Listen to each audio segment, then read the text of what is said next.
ça sera préjudiciable à terme.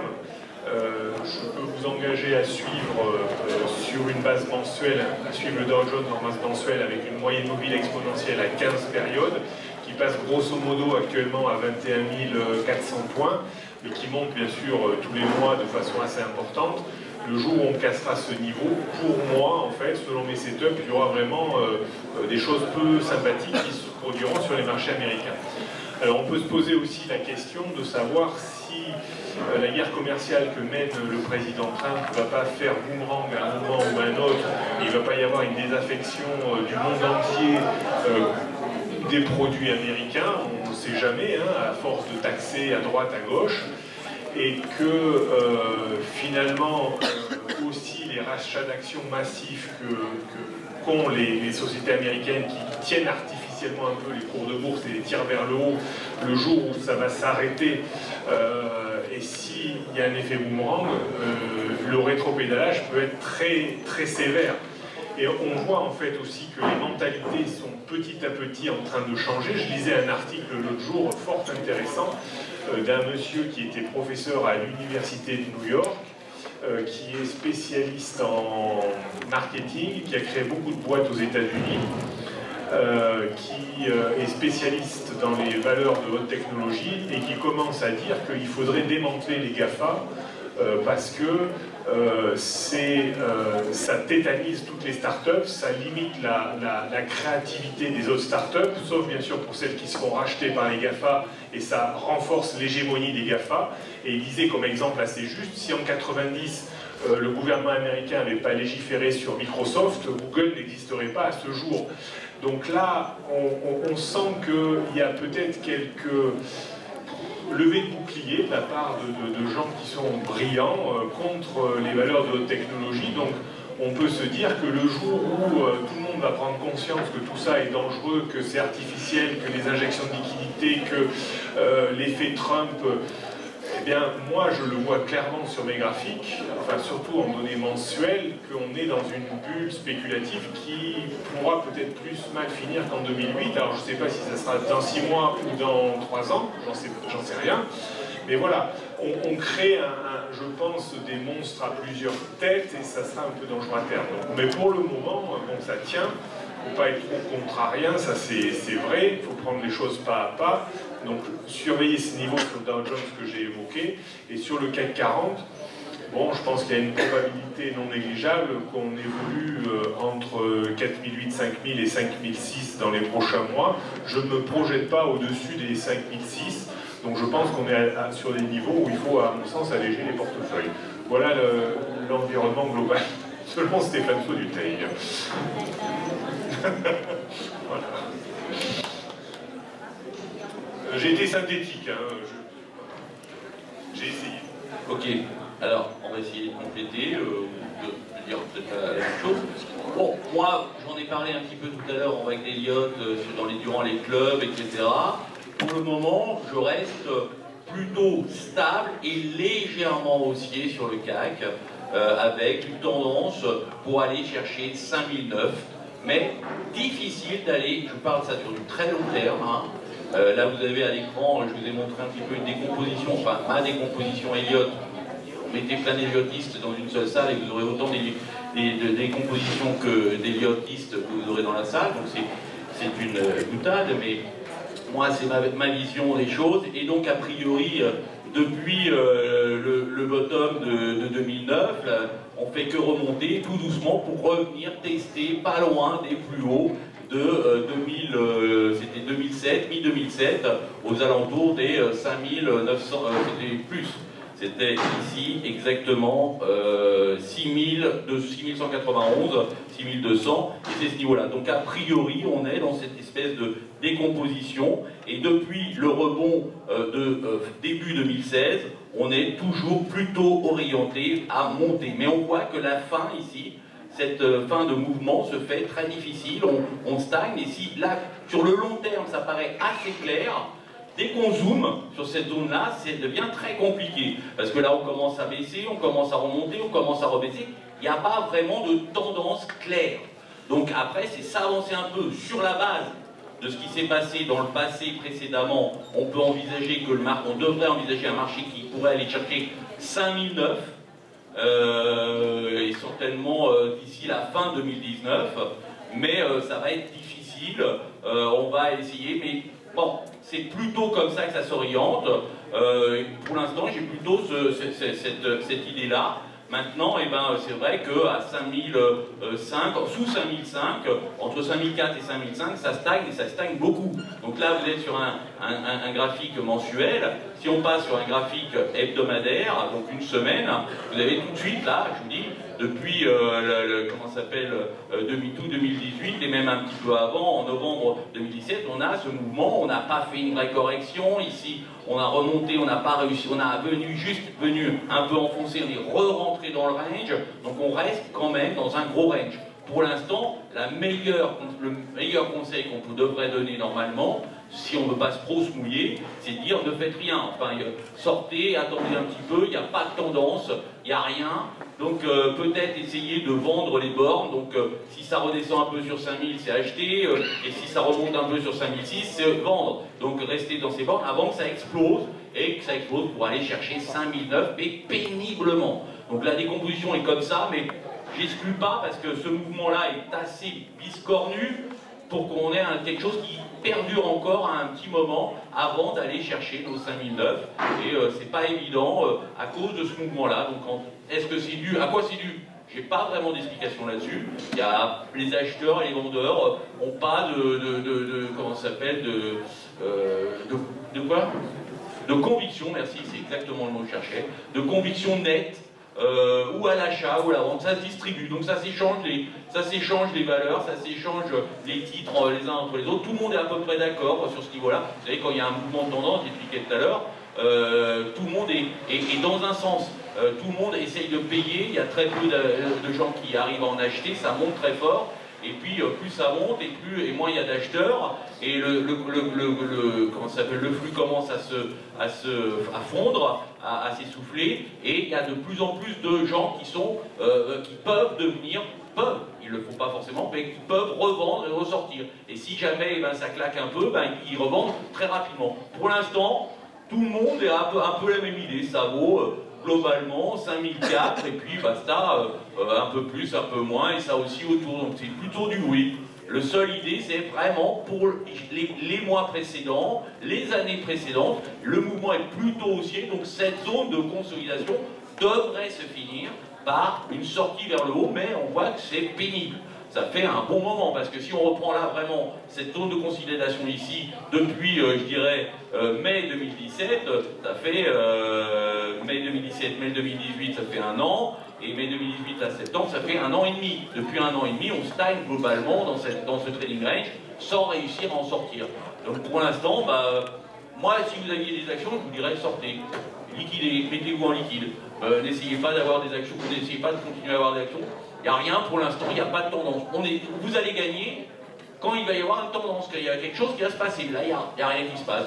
Peut-être que fondamentalement il n'y a rien, peut-être qu'ils ont peur également, ils se disent Trump va nous sortir une connerie, peut-être que Macron, c'est bidon, ça va se retourner, il chute dans les sondages, ils ne savent pas trop, les gens ne savent pas, visiblement, le marché ne sait pas trop, personne n'arrive à avoir une conviction.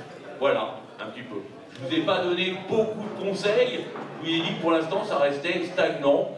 Et habituellement j'essaye de mouiller, là je ne me mouillerai pas trop, j'ai dit à plus long terme, donc fin 2019, début 2000, j'ai dit quoi?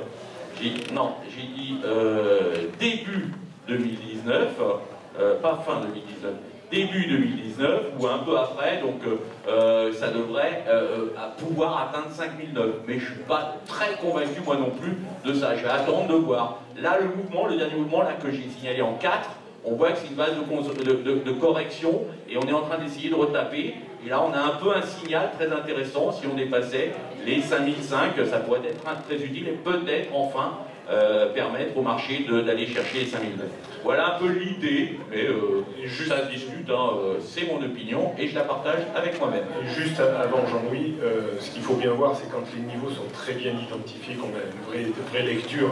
C'est vrai que tout le monde est focalisé sur 4008, 5000 et sur 5005, 5006. il y a des risques de fausses sorties en fait, pour piéger un maximum de gens. Donc faites attention à ça. Oui, c'est vrai. Voilà.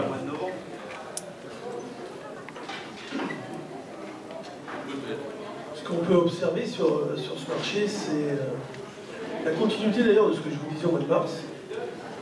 C'est-à-dire que c'est un marché qui est sous des pressions techniques et qui bouge sur des contre-pieds et des contraintes. Et c'est terrible parce que les grandes gestions, les grands acteurs des placements donc, ne font rien. Quand je vous dis qu'il n'y a pas de flux, qu'il n'y a pas de flux entrant, ça veut dire pas de flux vraiment sortant non plus, parce que c'est là où on s'était opposé avec Stéphane au mois de mars. La baisse qu'il y avait eu était une baisse de ce qu'on appelait, ce que j'ai qualifié de crash volatilité. Et rien d'autre. Il n'y a pas eu de réplique, il n'y a pas eu de quoi que ce soit. Il y a eu, si vous voulez, des forces de rappel puissantes, que sont la locomotive américaine, que sont donc la locomotive américaine de la bourse, de l'économie, les résultats des sociétés sont constants, je rappelle.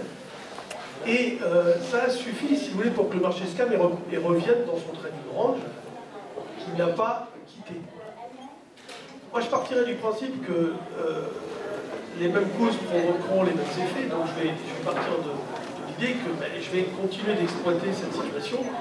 Sur des points hauts, en effet, on ne peut jamais... il y a toujours un risque, à un moment donné, de faire des fausses sorties, ça s'emballe un peu, et qu'est-ce qu'on fait là? Avant, on achète des calls pour se prémunir d'une vente qu'on va, par exemple, tenter sur un range assez haut. Si vous ne faites pas ça, vous pouvez changer de métier, parce que franchement, jouer tout le temps le prix, c'est compliqué, il faut jouer autre chose. Je l'ai déjà dit tout à l'heure aussi. Moi, par exemple, là, ce soir, j'ai commencé à vendre sur des calls synthétiques, j'avais acheté des calls, et je vais continuer à travailler comme ça. Et c'est en faisant comme ça qu'au mois de septembre, au mois d'août, alors que j'étais vraiment en vacances, que je serais tous les jours, bien sûr, mais en étant très peu derrière mes écrans, j'ai fait un mois record, et un mois record avec je dirais, un temps passé derrière les écrans, record également, c'est-à-dire très très faible. Et ça, c'est parce qu'en fait, on a un plan et on le déroule, tout simplement. Si ça se passe bien, tant mieux, on n'a plus qu'à dérouler. Donc c'est vrai qu'on est revenu à la dépense du contrat août, la veille à 5280, le jour, moi je me souviens très bien, j'étais dessus, donc 5320 le jour de la clôture, après on a monté, puis ensuite on est revenu à 5240, enfin c'était fantastique. On a eu des... Et je pense qu'il faut continuer à jouer ce genre de choses. Le problème étant que la situation est très particulière. Plus il y a de menaces, et plus il y a de spéculation ou d'intérêts court terme qui se mettent par exemple à la vente, comme mardi, et plus ça monte derrière. Donc ça veut dire qu'en fait les marchés sont très algorithmés, très arbitrés, avec des contre-pieds phénoménaux, et c'est ça un peu qui est inquiétant, c'est que l'état d'esprit, c'est la méfiance. D'ailleurs, cette méfiance est présente depuis très longtemps. Et c'est le rempart à la baisse. Parce que, aujourd'hui, les grands acteurs, les gestions, sont parfaitement conscients des risques. D'ailleurs, ils sous-performent les marchés. Ils sont loin de leur benchmark. Quand le marché baisse, ils sont un peu contents, parce qu'ils disent, bon, comme j'ai pas bougé, je perds moins que le marché. Dès que le marché monte, et là, on va être sensible. Et c'est des sensibilités technique, c'est-à-dire que les gestions se disent mince, octobre, novembre, décembre, on fait les comptes. Je ne peux pas me laisser distancer par l'Eurostoxx, le CAC 40 ou l'Eurostoxx, parce que c'est quand même en Europe le contrat, l'indice de référence, le benchmark, si vous voulez, des gestions. Donc, on peut penser que, contre toute logique fondamentale, à un moment donné, les gérants appuient sur le bouton pour acheter, parce qu'ils voient le marché monter. Donc, quand il y a quelque chose qui commence à faire monter le marché, eh bien, les forces techniques font qu'il y a des achats qui se présentent. Et c'est ce qu'on observe depuis maintenant plusieurs mois. Alors, c'est incroyable, parce que ça continue, ça recommence. À chaque fois, les mêmes causes provoquent les mêmes effets, à la hausse et à la baisse. pendant ce temps-là, qu'est-ce qui se passe?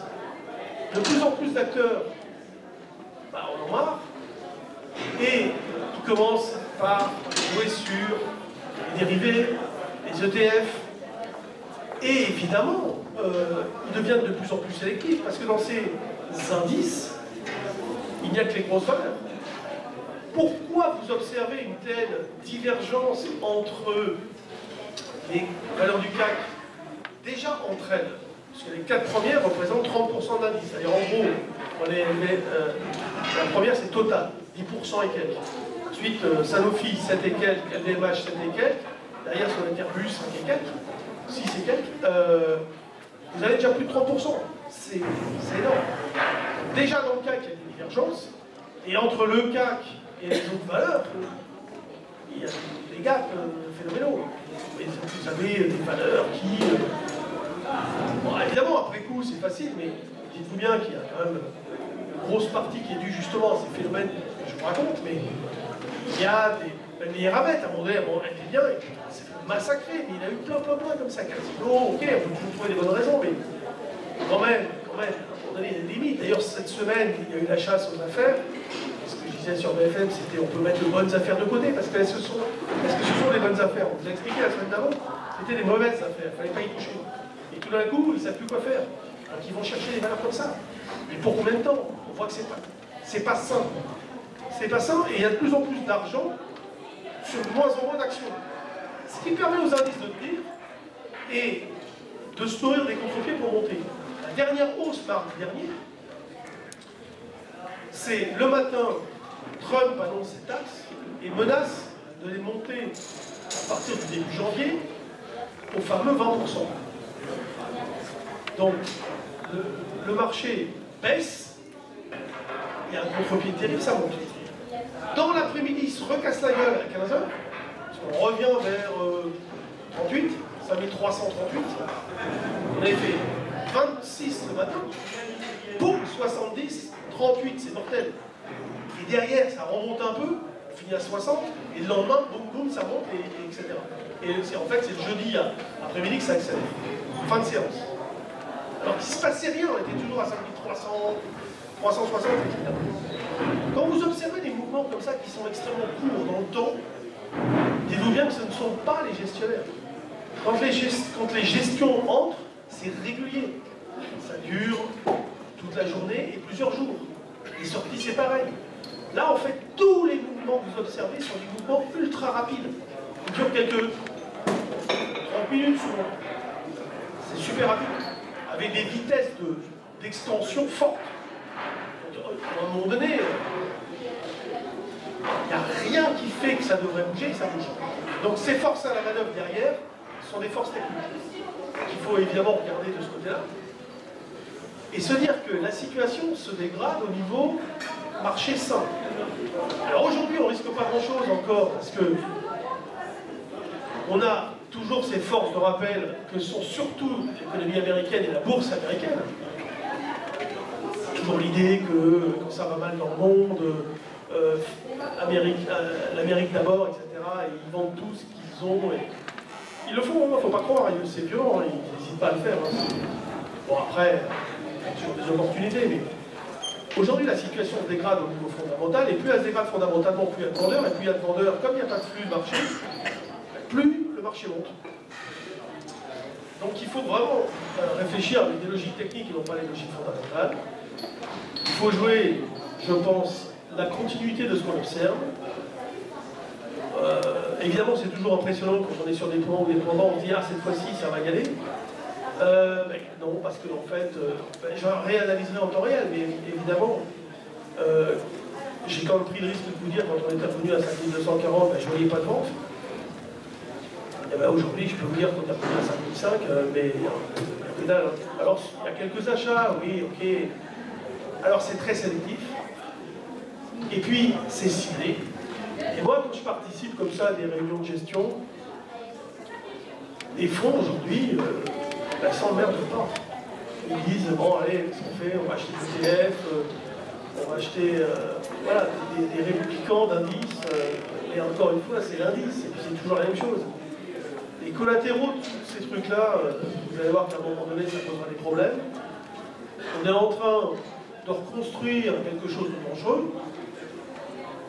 À un moment donné, quand le marché sera fragilisé et qu'il n'y aura plus les forces de rappel de l'économie, le crash volatilité, il y en aura un autre.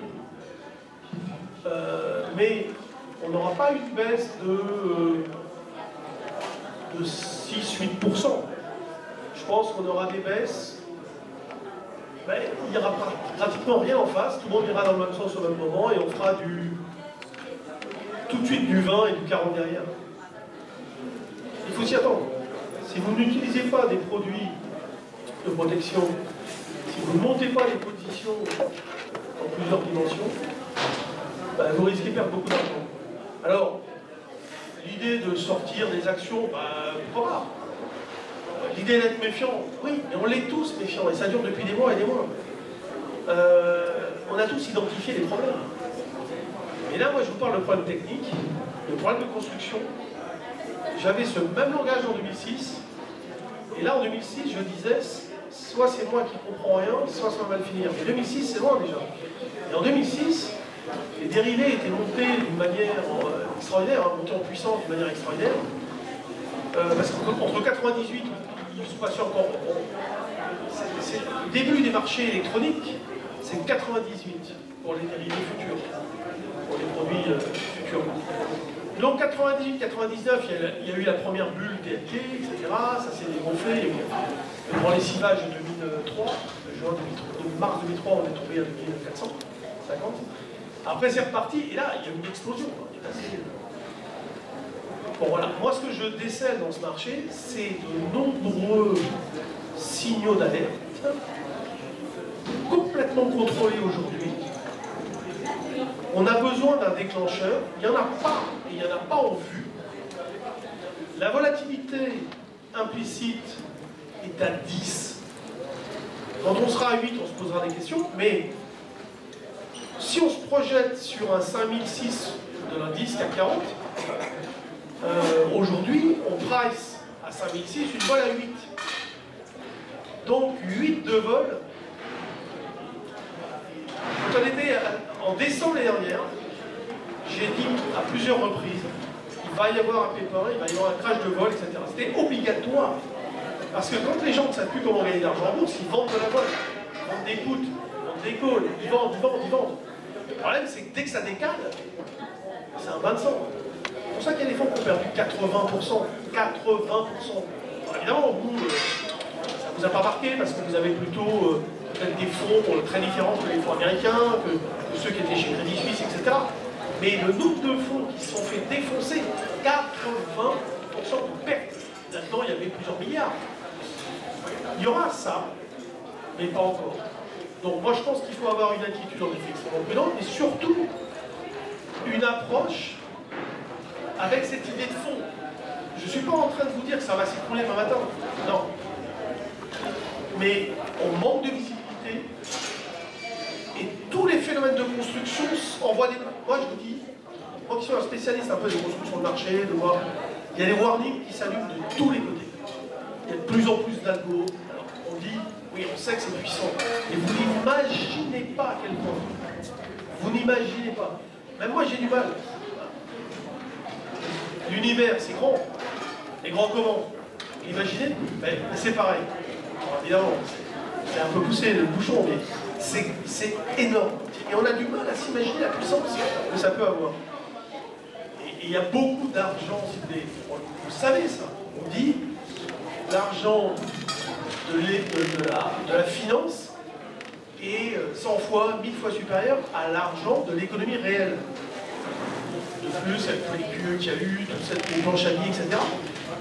Il y a différents problèmes. Il y a le problème de où est-ce qu'on met cet argent, donc sous ces duplicata d'indices, etc., que ce soit en France ou à l'étranger, ou aux États-Unis, la planche à billets, elle a fonctionné à fond. Et ensuite, c'est comment faire remonter les taux d'intérêt, alors que comment on va faire pour distribuer la production, le gain de la finance, comment les sociétés sociétés vont distribuer autant d'argent ou un peu plus, mais pas autant qu'a progressé la masse monétaire. Et ça, c'est des graves problèmes techniques qui vont amener des problèmes sur comment remonter les taux, comment faire... Ouais, voilà, je ne peux pas rentrer en détail, j'entends. Mais ce sont des phénomènes complexes auxquels il faut réfléchir. Et rien que cette dernière phase qui consiste à dire comment rémunérer toute cette masse monétaire qui a été créée avec une richesse réelle qui augmente pas si vite, déjà ça doit vous poser un problème. Voilà. Alors maintenant, moi, sur les indices, je vous avais dit la dernière fois, il n'y aura pas de réplique, mais il y aura une alternance. Je vais garder cette idée. Je parle pour les marchés européens.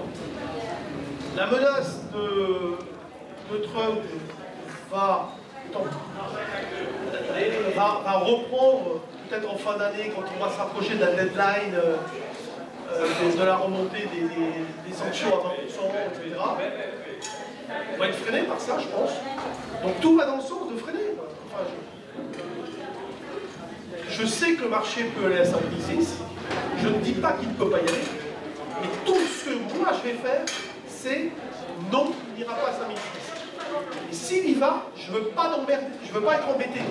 Donc, je vais vendre et je vais acheter des calls à 8 de vol. Ça me coûte rien. C'est comme une assurance, hein. Sauf que là, l'assurance de la voiture, habituellement, vous la payez, je ne sais pas, la voiture que vous avez, 1000 €. Ben là, imaginez, vous avez les mêmes conditions d'assurance, et on vous dit l'assurance, ça vaut 200 €. Et bien là, aujourd'hui, c'est ce qui se passe sur les marchés financiers. L'assurance, ça vaut 200 €, alors qu'habituellement, c'est 1000. J'exagère un petit peu. Mais pas beaucoup. Et donc, il faut acheter de l'assurance, donc il faut acheter ce qu'on appelle la vol, acheter des calls, et se servir du futur, qui a quand même une volatilité, on va dire une propension à bouger dans l'intraday, constant, mais à faire des mouvements intéressants à exploiter. Voilà, donc vous abandonnez l'option, vous en foutez, mais encore parfois elle gagne, comme ce mois-ci, c'est incroyable. Le 5004, il a fini par gagner de l'argent. À un moment donné, il valait 5. À l'échéance, il vaut 90, enfin 80. Il valait 5 il y a quelques jours. 5. Aujourd'hui, 80, je sais pas comment on a pu penser, je ne sais pas trop derrière, 84, 90. Waouh! Et donc, un call, 5, 90. Et je vous garantis qu'il y a encore des possibilités à jouer là-dessus. Même le call 5006, ben, vous le payez aujourd'hui, vous allez le payer, je ne sais pas, le 5006, ouais, encore un peu de temps sur octobre, vous allez le payer 12, 13 peut-être. Hein. Si on est à 5007, il vaut 100. Voilà. Il y est, un janvier, hein, il vaut 100, 120. Ça dépend si on y va vite ou pas. Donc, et si la vol reprend et que le marché baisse, il peut même encore pas trop baisser. Non, mais je pense que c'est bien de faire des prévisions. Moi, ce que je fais, c'est des scénarios. L'idée de trader, c'est quoi? C'est de prévoir des scénarios. Un principal, une variante. Comme aux échecs, vous avez un plan, des variantes, et vous devez vous projeter. Vous devez vous dire, ok, c'est bien, de vendre, d'acheter, etc. On est à 5005. Je vends à 5005, on est à 5007. Qu'est-ce que je fais? Est-ce que ça me pose un problème? Oui ou non? Si c'est oui, il faut dire maintenant, avant d'être à 5007. Si on est à 5003, ok, ça vous convient. D'abord, si j'ai vendu, et oui, mais d'accord, j'ai vendu du futur, mais est-ce que j'ai des actions en face qui vont perdre ou pas? Enfin voilà. Il faut toujours en gros se projeter sur un scénario principal et des variantes. Vous savez, et je pense que jouer le devin, c'est pas bon. Il faut exploiter les données techniques comme la vol, etc. Il faut exploiter des choses qui sont concrètes. Moi, j'essaie de diminuer